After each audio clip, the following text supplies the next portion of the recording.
attending today's workshop, Create Content from Start to Finish.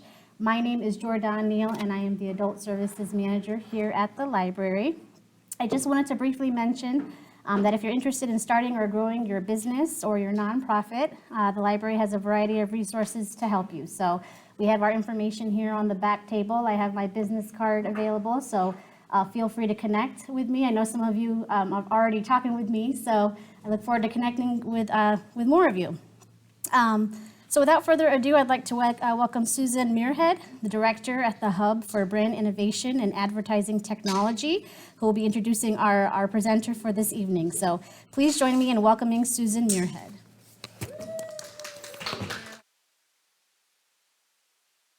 Thank you, Jordan, and thank you to the Champaign Public Library for having us. My name is Susan Muirhead, and you can just call us the Brand Hub. It's shorter, easier. We've been around for almost 2 years. We're based in the College of Media at the University of Illinois, and our goal is to provide experiential learning opportunities for students, professional development opportunities for students in relation to brand strategy and advertising technology. One of our main priorities, too, is working with you, the community, and getting out into the community to help answer any questions you might have on marketing, digital promotion. We're here to help you. So please, Marisa will speak, and then we'll have some time to answer questions and maybe kind of do one-on-one consultations with you to answer your specific questions. So thanks to Marisa Peacock for joining us tonight. She's going to be presenting. She is specialized faculty in the Department of Advertising at the College of Media, and she also has her own company. She's chief strategist of Peacock, Strategic Peacock. Yes. So thank you very much to Marisa, and we'll go ahead and get started. Thank you very much. Yay. My fancy microphone.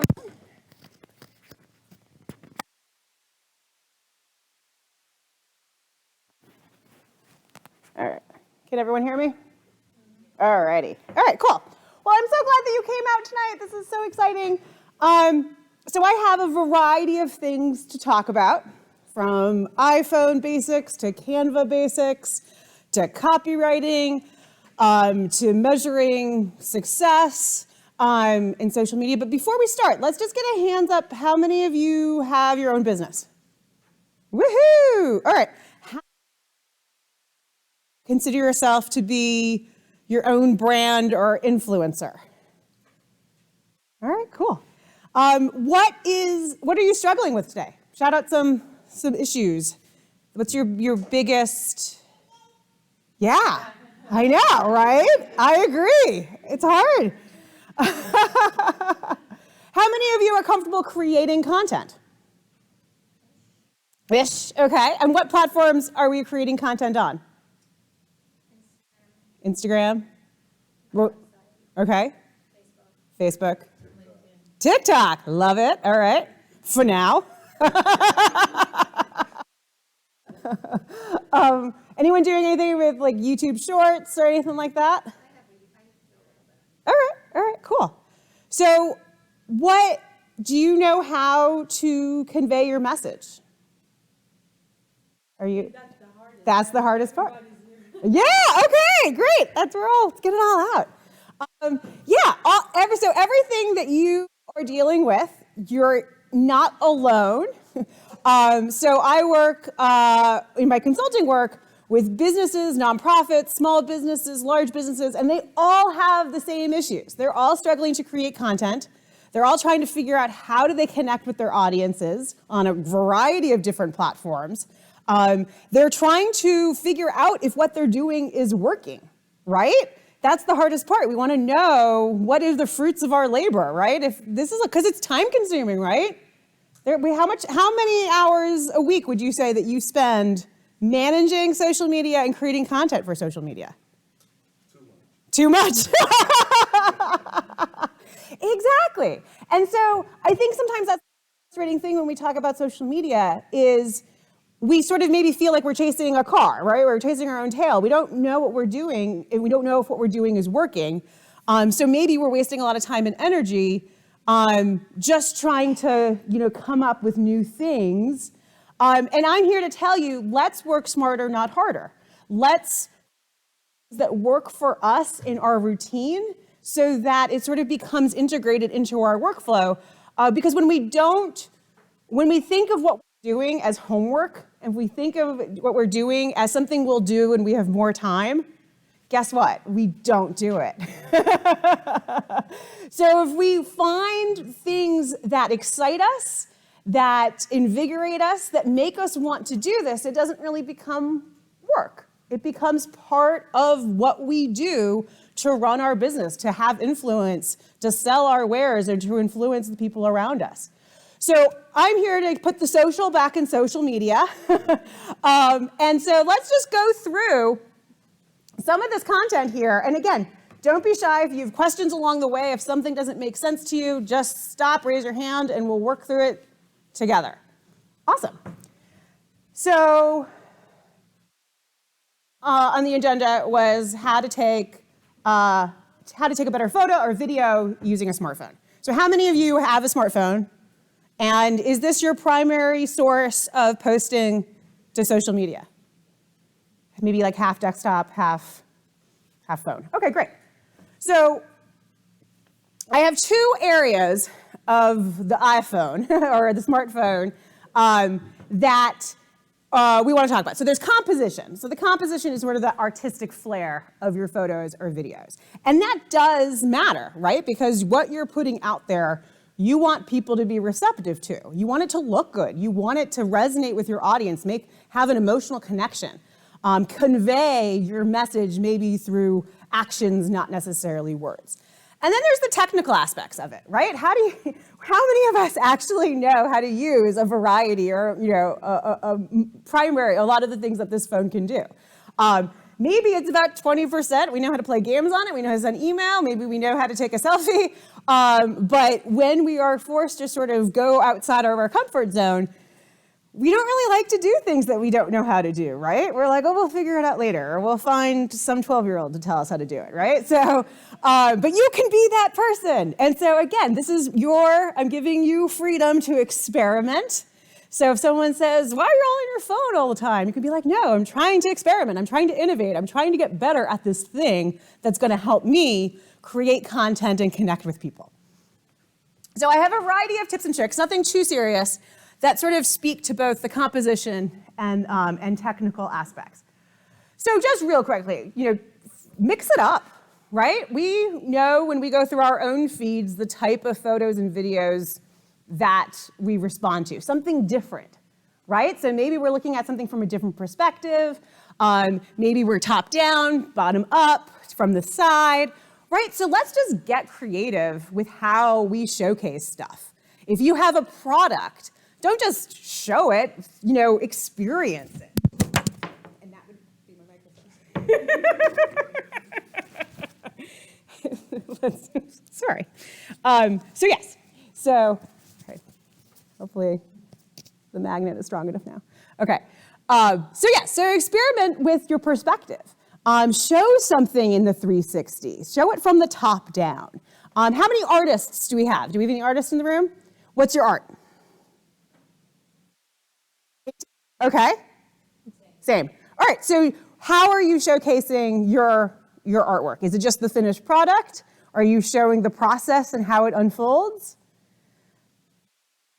This is awesome. There's a lot of really cool things you can do with the iPhone camera. It becomes like an extra set of eyes. So if you have one of those like gorilla grips or something like that, put that video on, hold it over your head, and it'll capture what you're painting, and then you can put it into like Boomerang or the one that speeds up things. I'm totally blinking. Hyperlapse, yes, thank you. I consider myself an artist. I'm a barber. Oh, awesome! Yes, yeah. So are you taking video of your clients? And yeah, perfect. Some reels, some still photos. Absolutely, yeah. Because people like to see it. They like to be involved in it, and when they see that it's a craft, when it's an art, it's a skill, they're going to want your services. when they see what goes into painting, a lot of people don't know what the process is like. So showcasing that process makes people become a part of it. And when people feel like they're a part of something, they sort of have invested, they've bought into it. So again, just showing things from new perspectives is sort of a nice first start, especially if you don't really, maybe you've got ideas or you're just trying to get new ones. The rule of thirds. So I think a while back we had a professor from Media and Cinema Studies, Victor, who talked about the rule of thirds and setting up your camera shot. And so there's a really cool thing in your camera. If you go to settings and go to camera, you can set up the grid. So you can see the grid. And so you can really understand this rule of thirds, that it divides the field of your image into 3x3 grids, placing your photo's main subject along to make it most compelling. So where does your eye focus? So making sure that you're not putting too much in the frame, that what you are focused on is taking up maybe the bottom third or the top third. Where is the eye going to be drawn to? So these are just some basic things where no one's expecting you to be a trained videographer, but these are some tips and tricks that you can do. And the iPhone and Android make it easy by adding these grids to your photo so that you can kind of set that up. And this will come in handy in a few tips when we talk about the 20% rule. It's actually this slide. I set that up very nicely. So on Facebook, there used to be this rule that they really adhered to, and they've loosened it up, but it's still a good rule of thumb. So it used to be this 20% text rule. Is anyone familiar with this? So it used to be that if you were setting up an ad or boosting a post on Facebook, if you had more than 20% text on your image, Facebook would not promote it.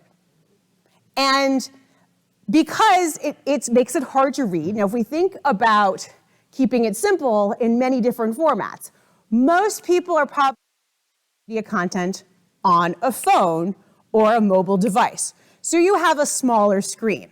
If there's a lot of text on that slide, it's really hard for that to really come into focus. It's too much. We're going to ignore it. It's not going to make any sense to us because there's just so much going on. So the 20% rule works in sort of limiting the text that you're going to put on your image if you're putting any text on your image. So again, if you're putting this to have reels, if you're putting this on a static image. So if you're working on this 5x5, the 20% is about 4 or about 5 squares. So these are different layouts that show you how your text could be displayed. And so this is just a good rule of thumb because, again, the whole idea of putting image out there is for people to receive and engage with it. If it's too texty, what do our brains do? It's too much, right? We scroll past it. So we want to make it easy for the recipient of our image or our information to be able to receive it. So if we're limiting ourselves to 20% text, maybe we have to use multiple images. And again, if we're using either Facebook or Instagram, the carousels, even LinkedIn, carousels are highly engaging because it keeps people on the post a little bit longer, which means you can break up your text across slides.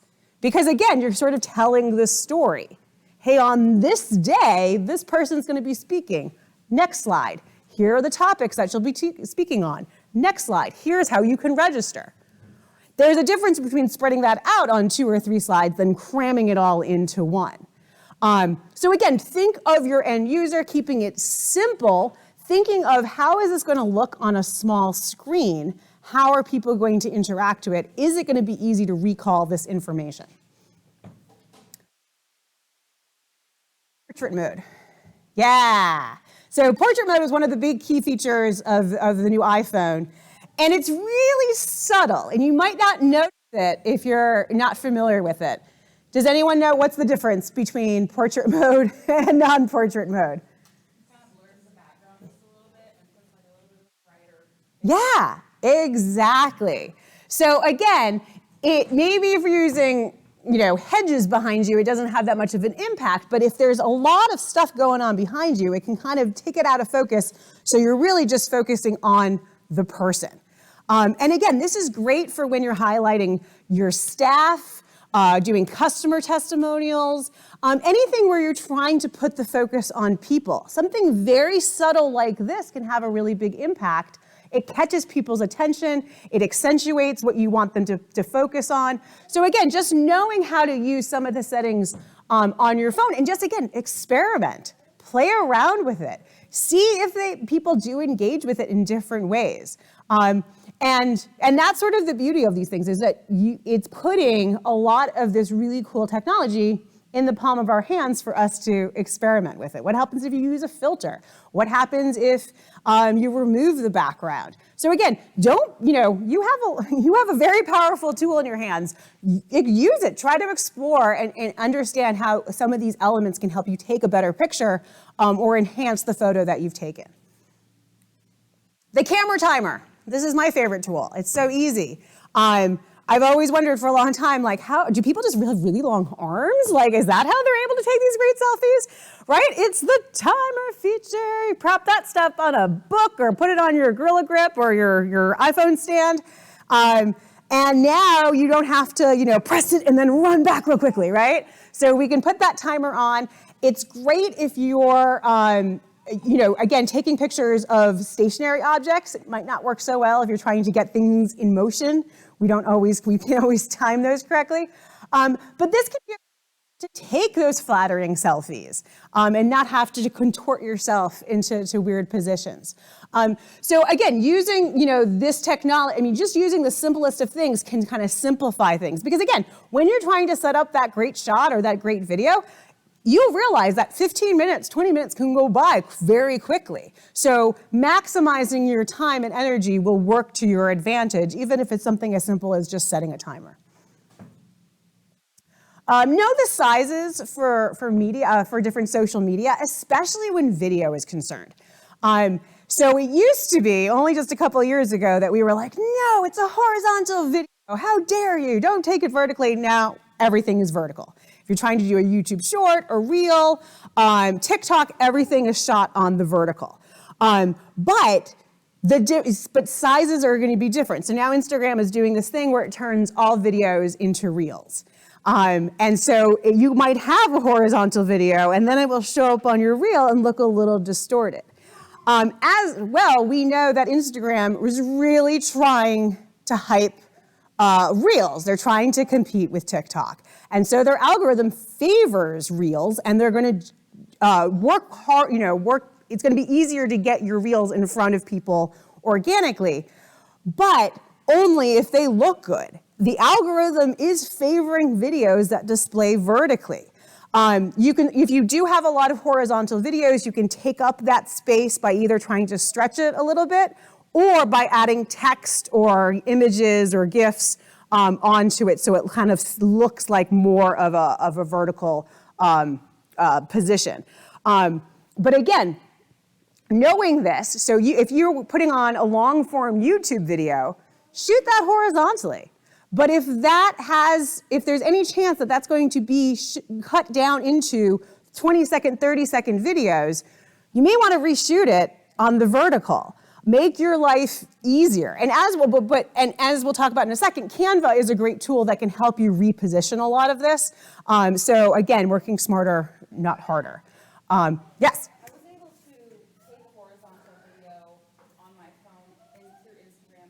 It does let you do it a little bit. Yes. So long as the stuff that's cropping off doesn't matter that you cropped it off. Exactly. Get all your stuff. Well, and this is the issue. So a lot of times people just take the video that they've put on TikTok and then they share it to Instagram, and it cuts off a big chunk, or sometimes the captions don't get captured. So it does make a difference. So either shoot the video and then try to accommodate the platform afterwards, or shoot it separately for the appropriate platform. Because again, your audience on Instagram is on Instagram for a reason. Your audience on TikTok is there for a reason as well. So making it easy for them to engage in the platform that they're in is going to be most conducive and most engaging for them. It's kind of an annoyance when you see something and you go, oh, this was shot on TikTok for, and then shared later. Like it kind of is like an afterthought, right? So again, keep that in mind, and especially if you are doing a lot of static images. If you're taking a flyer and you're trying to put it into a square, there's a lot of information that might get cut off. So again, go back to the 20% rule. Is there a way that we can kind of take that poster or that flyer and put it into a more conducive carousel format, more engaging and easier to understand? Okay, so that was just a real quick, like what I would suggest if someone wanted to use video or photos more. Those are my general best practices. So how many of you are using Canva? Awesome. How many of you are using another tool? What are you using? Oh, okay. Any Adobe? Okay. What products in Adobe? Photoshop. Okay. A purist at heart. I love it. All right. Good job. Anyone else? I'm a photographer. That's one of the things I'm so like. Excellent. Okay. Well, then you're going to do tutorial for all of us. You're the person who knows how to use Photoshop. Yeah. That my process is so long. I'm elusive to what content creators are doing. Exactly. And that's the thing. And I think this raises a really great point. There is a time and place for Illustrator, InDesign, Photoshop. There's also a time and place for just using shortcuts like Canva.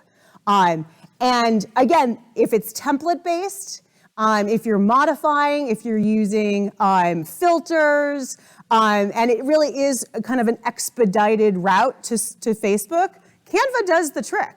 And then when you are doing more sophisticated raw, camera footage, larger files, yeah, definitely Photoshop. If you're doing magazine layouts, if you're doing flyer layouts, book layouts, yeah, InDesign and Illustrator are going to be your best friends. They're going to do it in a different way that Canva does. There's still merit to using Canva, but again, being able to understand the flexibility that you have with these tools.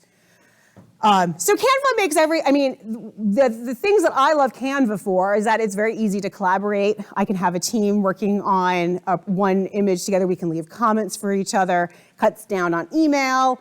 It cuts down on sharing large images across email or through file sharing.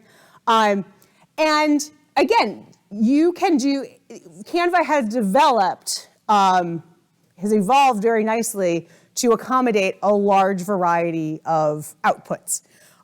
So again, it's understanding where you're trying to post to make the most of it. There's a great resizing option. So if you design as a poster, you can resize it automatically into a social media post. Again, there still might be some tweaking that you can do. But generally, it does simplify the process. And again, if you are not necessarily someone who thinks of themselves as an artist or designer, Canva definitely, gives you the resources that makes you feel like, hey, I can do this. This is not so hard. So it's free, but even I, as a small business owner, I'm always aware of the cost of the next level up. And I will say that I think Canva offers a really nice flexibility with that. What you actually get with the paid version, I think is reasonable. You do get access to a lot more. That does sort of set it up nicely. But even with the free or educational ones, you get a lot. And it's a nice way to sort of sample and maybe try it on for size before you upgrade. The collaboration, you can create projects, teams, invite new people into it, which again saves a little bit of time, a lot of email hunting. And you can publish directly to social media from the platform and to file sharing apps like Dropbox and Google Drive and Box, which again makes it so that you're creating content and then organizing that content. So maybe it's easier for you to upload later from different devices and things like that. So again, thinking about how you work and maybe where are the bottlenecks in how you're working, especially if you're working with a partner. If you're able to sort of have one location, a hub where all that information can live, it might make it a little bit more seamless. If one of you is creating content and the other one is posting content, having those files shared in something like Canva can make it easy for the person who's posting to your social media if they need to go in, tweak it, resize it, enhance it in some way. And so again, one of my, when I work with small business owners and nonprofits and we talk about creating content, sometimes it's really helpful to kind of think of your process as how it exists now, and really where are those time sucks? Where is that area of the content creation process that is just taking up too much time, is creating a source of frustration for you? Sometimes it's the trying to do everything from your phone or trying to do everything from your desktop, and having maybe that flexibility to go seamlessly between those two platforms can help. So that you can schedule out content, that you can save it from a desktop, access it on your mobile device to sort of make it a little bit more manageable. So all of these tools and tricks that we're talking about tonight are only good if they're helpful for you. If you're forcing yourself to do something because you're like, oh, everyone else does that, or everyone else finds it easy to do that, and it's not helpful for you, don't do that thing. So give yourself permission to be like, hey, what is going to be the most helpful? And how is this going to help me get to where I want to go? And maybe it trims 10 minutes off of your posting time, but that 10 minutes can be valuable because that means that you could do something else. So think about all the different content you're creating. How is it even being stored and managed? Don't discount the amount of time that you spend looking for files. And maybe come up with a system or even a folder somewhere where all of that content lives. And maybe it's dated, or maybe you have a color coding system for it. But do whatever works for you to make it more manageable. And I think, and again, I will say this enough, what works for you is going to be different from what works for you. So you have to sort of find your happy and find that system. Because again, when you enjoy it, when it is easy to do, you want to do more of it. The minute you come up against a bottleneck where you're like, oh my God, I have 5 minutes and I don't have time to do this, you're not going to do it. If you're thinking about how insurmountable that task is going to be, you're going to avoid doing it. And it's not going to get done. And so again, I think sometimes when we think of video, when we think of designing something, if that is not our skill set, if that is not our strength, we're going to avoid doing it because we don't like to be reminded that we're not good at something. But again, that practice makes perfect. So the more we experiment, the more we try doing things in different ways, and knowing that we have the freedom to sort of say, hey, I'll do it this way versus that way, that seems to work better, right? So own it, be empowered by it. So here's just some features. They've upgraded it in a while. So this is the paid account, but you have a lot of effects. You have a lot of filters. You can do background removal. This is really cool. If you have a logo that has a lot of white space, that sometimes you don't want it to have a lot of white space. There's a magic eraser. So if you want to erase someone in the background, you can take it out if you want to blur. And then there are a million different other apps. They've added a lot of new AI features. They're still a work in progress. So you can text your idea for a photo, like you can write in the text, like person eating in a restaurant, and then it will generate what they think it is. Have a lot of fun with this. It's waiting to go down because it is funny at first. You have to train it. So every once in a while, if you're just sort of like, I think I put something in the other day and I have a client who makes bagels and breakfast sandwiches, and she didn't have it in her repository, so I was just thinking if I was a placeholder, and I was like, egg on a bagel. An egg on a bagel was the AI generator, and I was like, oh, this is amazing. So still learning from the AI, it's still training itself. But you can generate QR codes, you can do characters, you can design swag, so you can print, if you want flyers printed, business cards printed, through Canva, you can do all of that for a reasonable price, I would say. And And so again, this is sort of now like Canva is setting themselves up to be a one-person shop. Adobe has something very similar through what used to be Spark, and which is now something else. Yeah.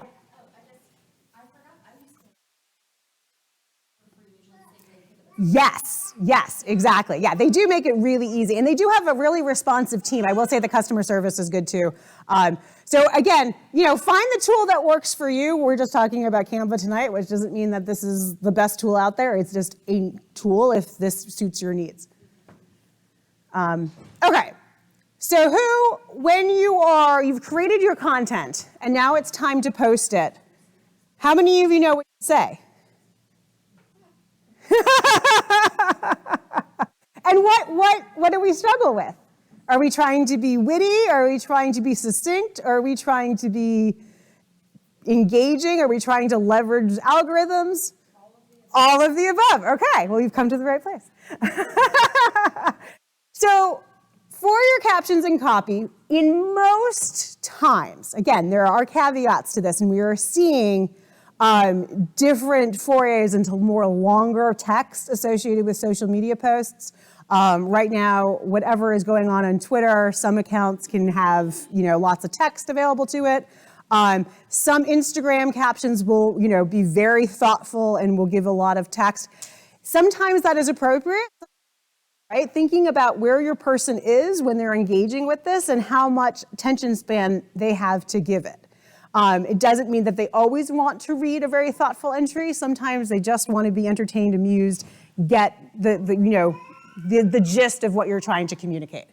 So we want to keep it short and sweet. We want to show your personality because that's the whole point you're there, is you're trying to promote yourself and why your brand is different from someone else's. You want to make it actionable. You want there to be follow through. You want the person to understand what is clearly being communicated and what they can do. Complementing the visual, and then using hashtags and emojis in the right way. So let's go through these really quickly. I have some examples, but again, I could have spent all day kind of coming up with examples.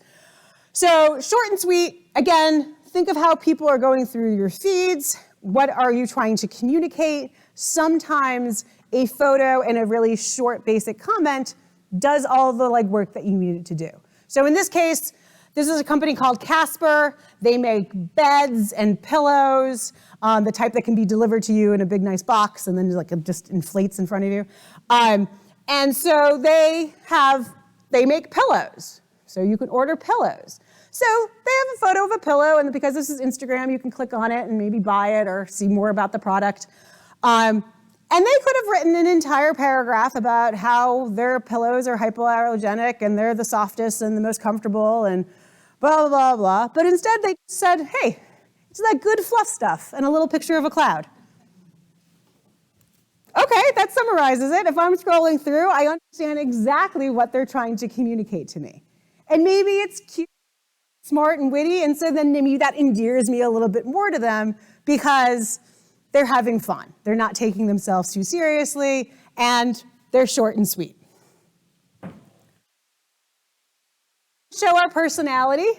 So this is from a while ago, but I still like this post. So Kimpton is a boutique hotel chain. They pride themselves on taking old buildings and converting them. They are dog friendly. They have dog yappy hours in the lobby. You can get a goldfish if you're traveling without your pet and you miss them. They're very fun. They're very young. They're very hip.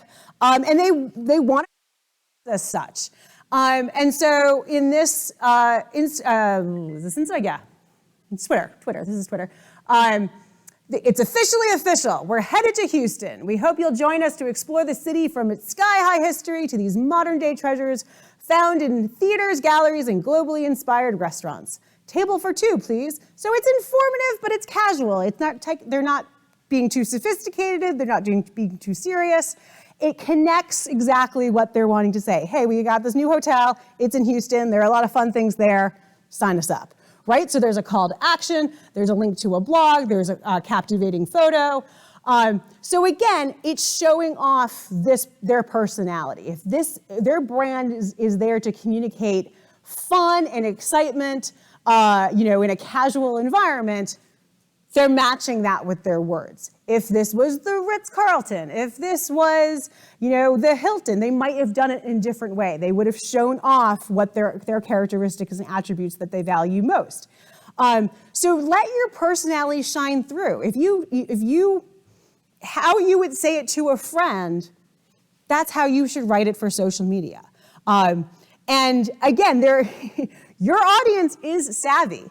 They're going to pick up on even the slightest nuance, and that is going to endear you to them. So there's a reason you are you, and your social media should reflect that, because that's the difference between getting your haircut there and someone else, or getting this painting from another one.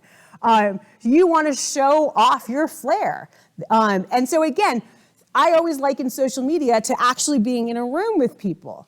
You all may do very similar things, but you're all doing it in a different way. And that's going to come through conversations and just body language and things like that. Social media is just an extension of that. So how you would act quirky and weird in front of people, that's how you should act on social media. It should be an extension of yourself. We want to make it actionable, so even if you are communicating, serious information, if you're Deloitte, you're making it very clear what you want the person to do with this information. Read it, download it. It's available now. Not, giving you information and then leaving people to their own devices to follow through. So if you want someone to buy something, if you want them to browse your catalog, if you want them to sign up, register, make a reservation, say it, and then direct them to how to do that. When customers are left to their own devices, they never do what we want them to do. They make bad choices. So, and if you talk to customers, they just want to say, well, how would I do it? What do you want me to do? How can I support you? So if you tell them, you're giving them direction to where you want them to go. I would say, unless your homepage is sort of your website, if it's a nice, scrollable, one-page website, you can link them there. But if your website demands that they do something more than just visit the homepage, link them to the page that you want to go to. Don't think like, oh, they're at my homepage, now they know what to do. They don't. They're not going to do it. They're going to go somewhere else. They're going to go to find that page that you haven't updated in 3 months. And that's not where you want them to go. Go send them to your product page, your reservation page, your donation page. Be, very direct. But also, I would say on that page, tell them where else they can go. Hey, maybe you're not ready to buy this product. Here, watch this video. Read a testimonial. Let's see a 360 video of that product, right? So you're keeping them engaged on the page. They're not going somewhere else. So again, be direct, give them something to do, and make it clear. Don't be coy, don't be, oh, they'll figure it out. No, they're not. They need to be steered in that direction. Complement the visual. Mouth Foods is one of my favorite brands. And again, if you have a product that lends itself to you visually, use it. If you have dogs and cats and food and art, those are things that perform organically because people like looking at pictures of food and puppies and art. So people naturally gravitate towards them. So Mouth Foods curates brands from small businesses and then sells them, giving hype to the creators. And so they sell peanut butter and jelly. And so if you're going to tell people that you sell peanut butter and jelly, show me what it looks like. Let me salivate over this. And so I am driven to this, and what's nice about it is this content matches the visual. So a lunch so nice, we're gonna eat it twice. A PB&J made with organic, creamy peanut butter from CBS Nuts and Honey Sweetened, from CBS Nuts and Honey Sweetened Cherry, September Plum Jam from V Smiley Jam, need not be confined by arbitrary rules. #Lupper, which everyone knows is lunch and supper. So again, if we're going to describe organic creamy peanut butter and honey sweetened cherry plum jam, I want to see it. I want to, oh, my glands are, my taste buds are salivating, right? So again, compliment it. Just like the pillow, the good stuff fluff, right? I want you to tell me what is in this photo and describe it in a way that I am going to feel and taste it and then crave it. So if you have a good visual, sometimes a visual can exist on its own, but it's always nice to pair it with very descriptive language so that tied together, it's a don't miss. So then we come to hashtags and emojis. How many of you are using hashtags and emojis on the regular in your posts? Good, yay. They do a lot of heavy lifting for you. So hashtags are helpful because they work as a discovery engine. A lot of people use Instagram, Twitter, Pinterest, even LinkedIn as sort of discovery engines. I want to see other posts that use this hashtag. I'm looking for content regarding this trending topic, and I want to see everything. So if you are leveraging that trending topic in your post, other people are going to find it, even if they're not actively following you.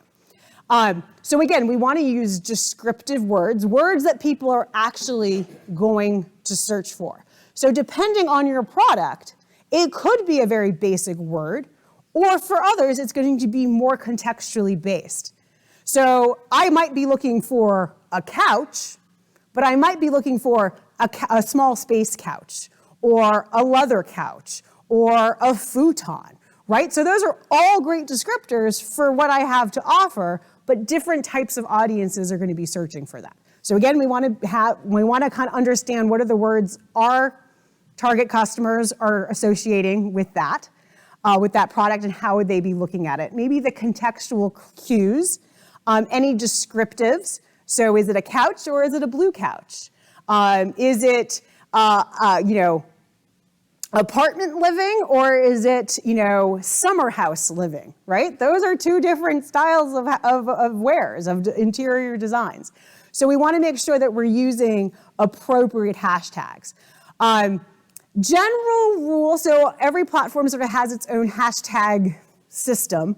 Instagram, I think you could have up to 30. And if you are going to use, I would recommend probably using 15. And if you are going to use 15, follow the 5 by 5 by 5 rule. So 5 should be branded. Something, maybe 3 to 5 should be branded. So your name, any other descriptor, CU furniture store, CU artist, anything that is descriptive to the location and the name of your company or your brand or service. About 3 to 5 keywords that are describing the actual post and the photo. So is it a testimonial? Is it behind the scenes? Get to know our staff, right? So is it something describing what it is you're posting? And then maybe 3 to 5 hashtags that are generally associated with you, your industry, or trending things in the world, right? So if it's, heart awareness, Heart Disease Awareness Month, and your post is associated somewhere with that, we're going to use that thematic hashtag. If it's Walk Your Dog Day and you're a dog sitter, we're using Walk Your Dog Day as the hashtag. So again, it's branded, specific, general. And that's kind of nice, all-encompassing. If you don't want to use a lot of hashtags, kind of just use one of each. But again, thinking about how people are going to discover your content. LinkedIn, you can still be using hashtags. Facebook, you can start be using hashtags. They might give you a little bit of lift, but it's still not what that algorithm is based on.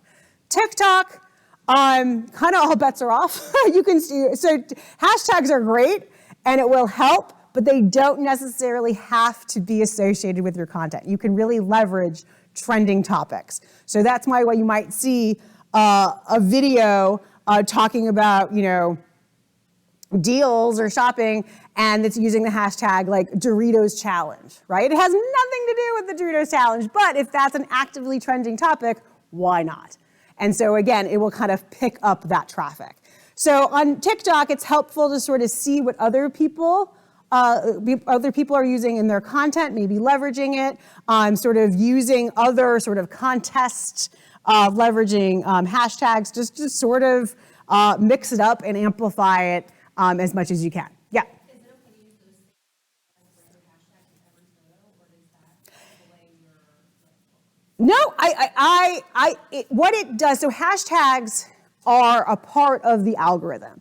So an algorithm, without getting too off topic, is every platform does it a little bit differently, and we don't really know exactly how they're doing it, but we've kind of pieced some things together. So on a network like Facebook, there are a couple of things that are going to be in your favor for just really good organic reach.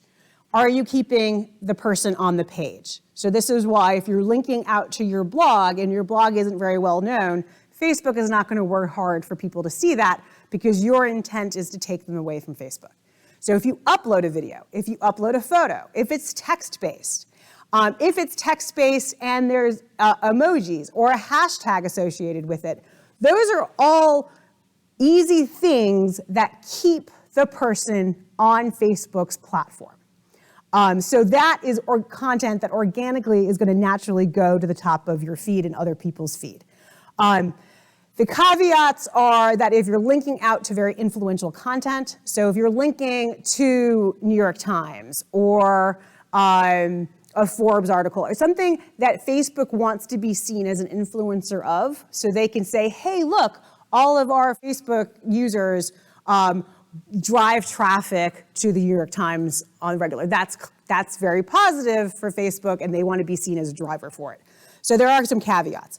Instagram video rules, videos with hashtags, with emojis, because again, that's all engaging types of content. So you kind of have to know, like, what is your intent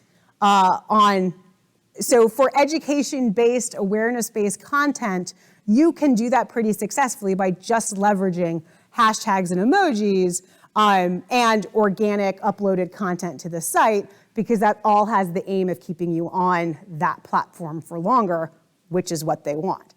If you start adding links to stuff that take them off of the platform, then you're going to have to work a little bit harder for that, and you may have to pay to promote, only because the algorithm is not going to work.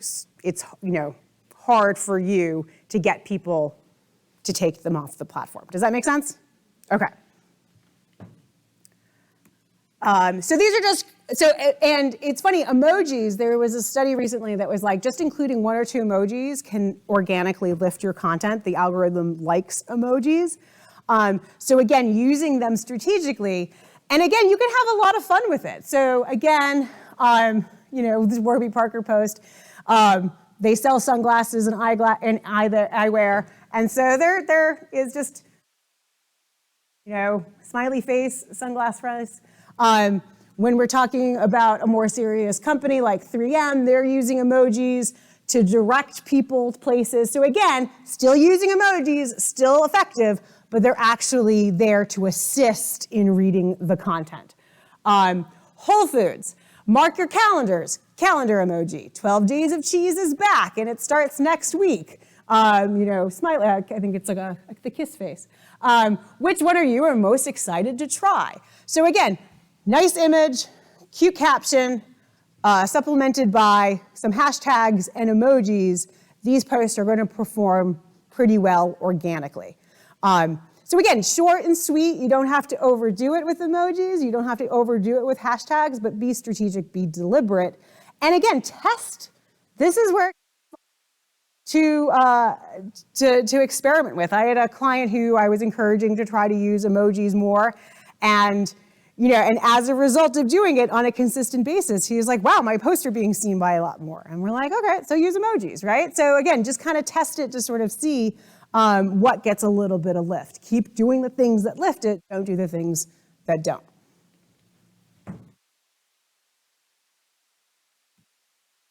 So how do you know if your social media strategy is working? Ask yourself this question. You're not alone. It goes back to, what are you trying to accomplish? And this might be the first question you ask yourself before you get on social media, is what is the point? Am I trying to get more followers? Am I trying to sell more things? Am I trying to get more influence, assert my authority? Okay, great. Whatever that thing is, how will you know if you're successful at it? So if you're trying to raise money, if you're trying to sell products, okay, I should be selling more. I should be raising more money. I should be getting more followers. Okay, I'm getting more followers. What does that mean? Why is it important that you have more followers? Are they the audience that you want? Are they more engaged? Are they interesting to you? So again, these are only questions that you can answer, but you really must answer them because it makes measuring your success that much easier. I'm posting this video. What do I want people to get from that video? If I get 1,000 views, what does that mean? Okay, maybe I get in more people's feeds and more people will see me, but how, so again, thinking about what is the end result of that? How am I going to know if what I'm doing is successful? And reach and impressions and views are all great. Those are all meaningful metrics. But again, trying to understand that just because you get 1,000 views doesn't mean you've sold 1,000 products, right? So again, there's not always that direct correlation, but over time, you may start to see a shift in what your users are doing. And so again, just asking these types of questions. Okay, who is engaging with my content, right? Are they the people that I want? Have I reached an entirely new audience that I didn't even know existed? Or am I keeping it with the peeps that I want to reach? And so there's a lot of things. I won't go through all of this because this can be just a lot. But here are some things, and I guess we'll show the slides too so you can have this. But measuring what matters is where improvement comes from. There are a lot of things you could be measuring. It doesn't mean they're all relevant to where you are or what you're doing. So where do you want to see improvement? What do you want as a result of your social media presence? Okay, let's measure that, because that's where we're going to see growth and improvement, or indicators of such. So again, we have our tangible ROI, things that we can measure, things that we can quantify. And then we have intangible. And sometimes this is the most valuable part of your social media presence, is just that word of mouth, that buzz grows.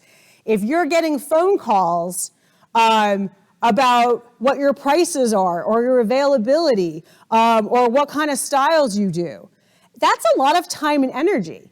If you start answering those questions in your content, you might notice that people are not calling to ask those basic questions anymore. Maybe they're calling to ask more sophisticated questions. And so that might show, hey, people are watching my videos, they know the answers to these questions, and now I don't have to spend my time answering them or having my team answer them. So we could be looking for those trends. Hey, people used to ask these type of questions, and now they're becoming more educated, that they're asking more advanced types of questions. So look for those trends. Look to see if your content is more SEO friendly. If you Google things that are not necessarily your name or your location, but the topics, is your content maybe floating to the top? That might be an indicator that you are becoming more search worthy.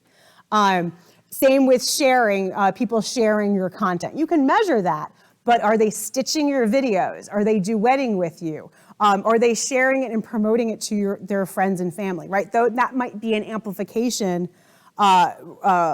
metric that just sort of evolves over time, right? And so when you start to see your content being shared, even outside the period that you shared it, it sort of shows that it has like a new life. So again, paying attention to the types of conversations that people are having, the types of conversations they have in your store or at your location. Again, if they're referencing things that they saw on your social media feed, perk up. Those are contextual cues to do more of that, or that it's helpful.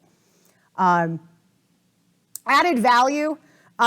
So again, if people are understanding the value that you have, this is the most important thing, right? When we are tradespeople, when we are skilled, representatives in our community, sometimes it's hard to showcase that value. Yeah, I could do my own taxes, but paying my accountant adds value to my life, right? It frees up my time. It's complicated, and I'm trusting this expert.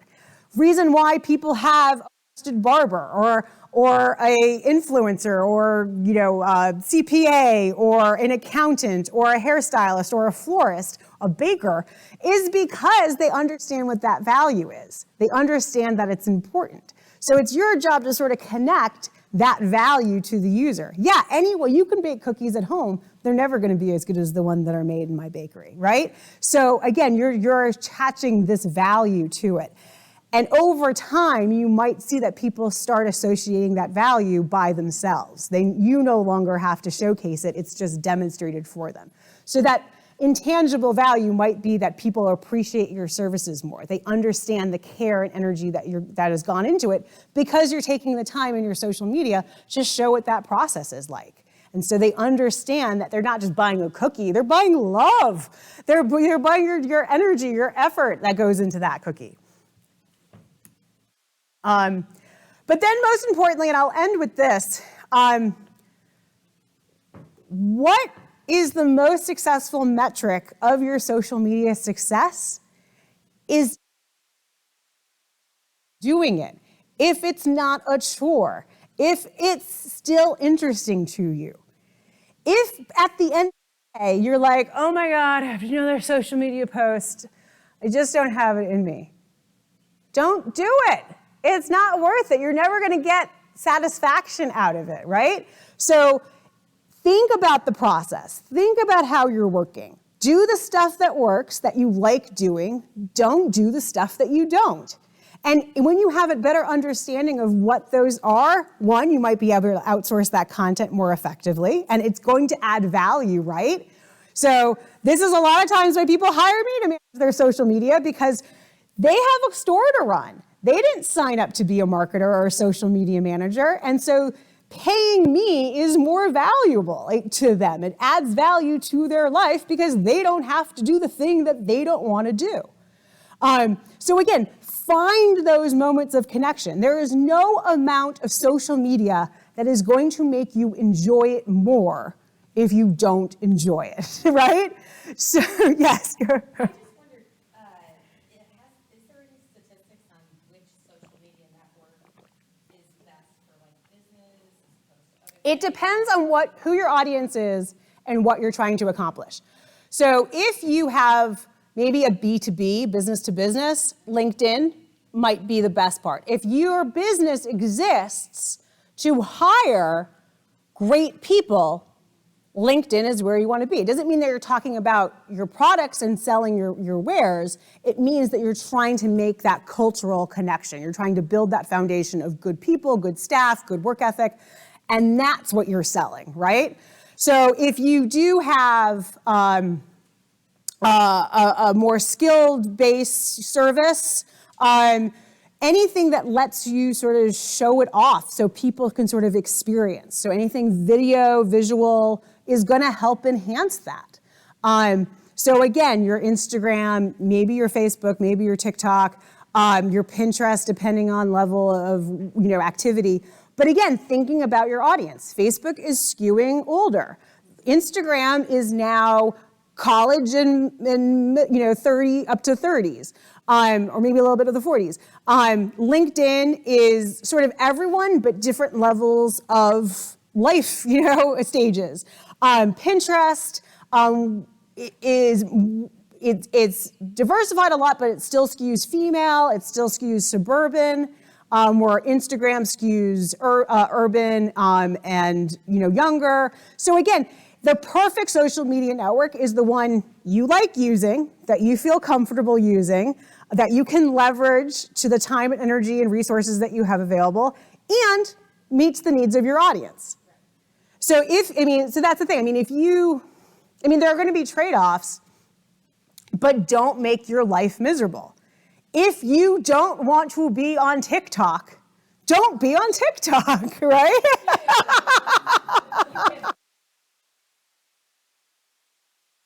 But yeah, And so, I mean, and even so, I mean, if you don't want to be on social media, don't be on social media. Just know that you're going to have to do things a little bit differently. You might have to network in person more. You might have to find community connections and be at the farmers markets and things like that. And that's okay, because it's still doing the role of social media. It's still social. So again, do what you want to do. There are no social media police that are going to come out here and tell you that you have to be somewhere you're not. So do what's fun for you, because here's the thing. When you have fun, you're always has fun. People want to be around fun people. And so even if your videos are not as great as you want them to be, still do them, because there is so much joy in watching someone create something that they really like. Show your flaws. Show that you're not perfect. That's what people are going to find engaging, because it's very disarming. And you're just like me. I'm awkward and weird. Hey, you are too. You can bake my cookies, right? So again, don't overthink it. I know there's a lot of pressure to be perfect and to go viral and have 1 million fans, but you don't need 1 million fans. You just need maybe some highly engaged individuals who want to share in what you're creating. Let's start there. All righty. So I'll put in a pitch. I'll add a slide when I share this. So I also facilitate something called the brand consults in the Department of Advertising. So if you have a probing social media or digital media question, you can sign up for a 30-minute time slot to consult with an advertising student. It's free. We now offer online and in-person consults. They're Tuesdays and Thursdays, and I'll share all the information so that there's a slide added to this where you can sign up. They're through the end, or the end of the semester, which ends like May 7th. And then we might be doing some this summer, so stay tuned, but they'll be back in the fall for sure. But this, again, it's a no commitment, 30-minute, hey, tell me everything I should be doing on X. And our students are officers, and we have a student in the back who's here, participates in our brand consults, Sean Sloan. So he'll stick around and answer any questions that you have. But I encourage you to stay connected. If you have any questions for me, oh, there's a weird slide here. So that's my email address, but I'll amend that to look better. But yeah, and I'll stick around if you have any questions. I'm so thrilled that you're here. Thank you for engaging with me, and have a great afternoon, evening.